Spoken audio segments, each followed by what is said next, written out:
Você já parou para pensar em como Hollywood adora exagerar? A gente vê isso o tempo todo. Explosões que desafiam a física, heróis imortais e, claro, monstros pré-históricos que parecem mais supervilões do que animais. Os dinossauros de cinema são assim. Eles são maiores, mais rápidos, mais fortes. São pura adrenalina. Mas, e se eu te dissesse que existe um dinossauro em particular que, apesar de ter sido alterado nos filmes, era na verdade muito mais aterrorizante na vida? Um predador tão majestoso e brutal que sua verdadeira história faz qualquer roteiro de ficção parecer inofensivo. Prepare-se para esquecer tudo o que você pensa que sabe. Este é o Dilophosauro. Ele se tornou um ícone mundial após a estreia de Jurassic Park, aquele predador de pescoço arrepiante que cuspia veneno. Mas a sua verdadeira história é muito mais fascinante. O Dilophosauro, com suas duas cristas marcantes, era um dos primeiros reis do Jurássico, o maior predador terrestre do seu tempo. E hoje, vamos mergulhar nas profundezas do seu legado, separando a ficção da realidade. E, acredite em mim, a realidade é muito mais assustadora. Há mais de 80 anos, paleontólogos já conheciam a sua existência. Os primeiros restos foram descobertos em 1940, na formação Kayenta, no norte do Arizona. Foram 3 exemplares de tamanhos variados, e um deles estava quase completo. Essa descoberta o transformou em um dos terópodes mais bem preservados da sua época. Mas, como a paleontologia ainda estava engatinhando, ele foi inicialmente confundido com outra espécie, o megalossauro. Por 2 décadas, essa crença permaneceu inabalável. Mas o destino, ou melhor, a sorte dos paleontólogos, interveio. Um quarto espécime foi encontrado na mesma área, e ele estava em condições ainda melhores. A maior revelação veio do crânio, que estava mais completo, e finalmente revelou a verdade. Havia uma crista. E não era apenas uma. A crista estava ligeiramente deslocada para a direita da linha central, o que indicava que o Dilophosauro possuía 2 cristas. Eram as suas 2 cristas que davam nome a ele. Dilophosaurus, o lagarto de 2 cristas. E assim, ele foi batizado. Essa nova descoberta foi monumental. Ela não apenas revelou as cristas, mas também o tamanho real e o terror que ele espalhava. O novo fóssil era o maior já encontrado até hoje, um adulto completamente maduro, com 7 metros de comprimento, o equivalente a um ceratossauro adulto. Em vez de ser o pequeno predador que cuspia veneno dos filmes, ele era um gigante. Imagine a cena: um predador com o tamanho de um carro, mas com uma estrutura esguia e leve, que lhe conferia uma agilidade assustadora. Os paleontólogos estimam que ele pesava cerca de 400 kg, mais ou menos o peso de um urso pardo. Mesmo não sendo tão grande quanto os terópodes posteriores, ele era, sem sombra de dúvidas, o maior animal terrestre da América do Norte no Jurássico Inferior. Hollywood, por razões de roteiro, reduziu o seu tamanho para não ser confundido com o Velociraptor. E isso, infelizmente, fez com que as pessoas tivessem uma impressão errada de que ele era um predador menor. Na verdade, ele era o rei do seu ecossistema. Mas as alterações não pararam por aí. No filme, ele tinha um folho no pescoço, inspirado em lagartos atuais. Uma ideia interessante, admito, mas completamente incorreta. O verdadeiro Dilophosauro não tinha esse ornamento. O que ele tinha eram as suas 2 cristas, que, embora frágeis, eram uma das suas características mais impressionantes. Elas eram feitas de ossos finíssimos, que iam do focinho até atrás da órbita ocular. Acreditava-se que elas poderiam ter sido usadas para a termorregulação. Mas hoje, a maioria dos cientistas concorda que a sua função era para reconhecimento entre indivíduos ou seleção sexual. Uma espécie de distintivo pessoal que o tornava único. Outra ideia popular, que também foi descartada, era a de que ele usava as cristas como uma espécie de ariete contra presas e rivais.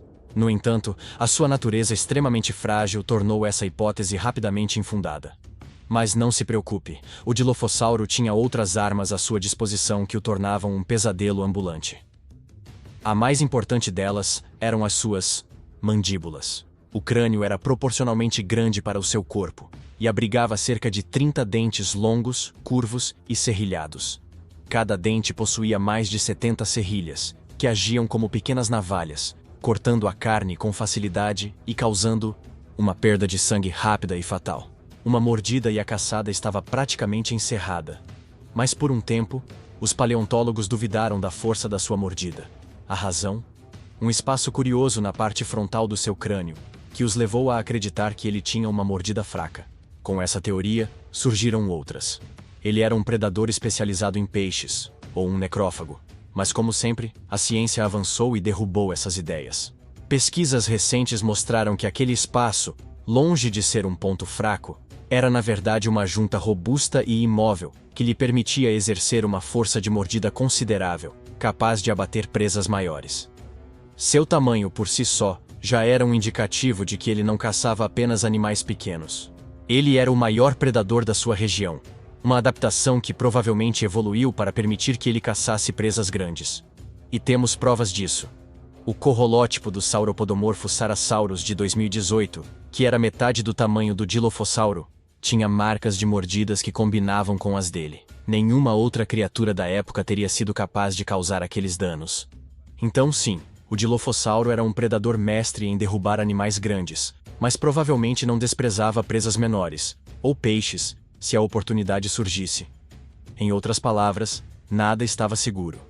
E se a sua mordida não era o suficiente para te convencer do quão aterrorizante ele era, ele ainda tinha outras armas secretas. Seus braços, por exemplo. Eles eram longos e surpreendentemente fortes. Seus 3 dedos terminavam em garras bem desenvolvidas, sendo a primeira muito maior que as outras 2. Com essa combinação de força e garras, ele podia segurar a presa enquanto causava mais danos. E a lista não para por aí. Apesar de ser pesado, ele não era lento. Longe de cuspir veneno, ele era um demônio da velocidade, capaz de perseguir suas presas até a exaustão. A agilidade do Dilophosauro era evidente em suas pernas bem desenvolvidas, sua estrutura mais leve e a presença de sacos aéreos em suas vértebras. Esses sacos aéreos criavam uma respiração unidirecional, uma característica que vemos em pássaros e crocodilos, e que indica um alto metabolismo e um nível de atividade intenso. E, como se tudo isso não bastasse, há uma chance de que o Dilophosauro caçasse em bandos.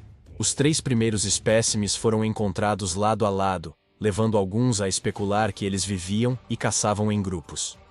No entanto, devido ao seu tamanho, os paleontólogos acreditam que o limite para o grupo seria de 3 indivíduos, pois seria difícil sustentar mais do que isso. Viver como um rei não era fácil. Na verdade, os Dilophosauros são conhecidos por terem uma alta incidência de ferimentos e doenças.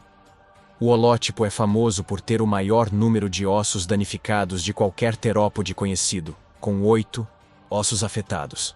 Os ferimentos estavam concentrados nos braços, e incluíam tumores ósseos, fraturas por estresse, torções e deformidades. Algumas dessas lesões eram tão graves que o indivíduo não conseguia usar um dos braços corretamente, e era forçado a depender mais do outro.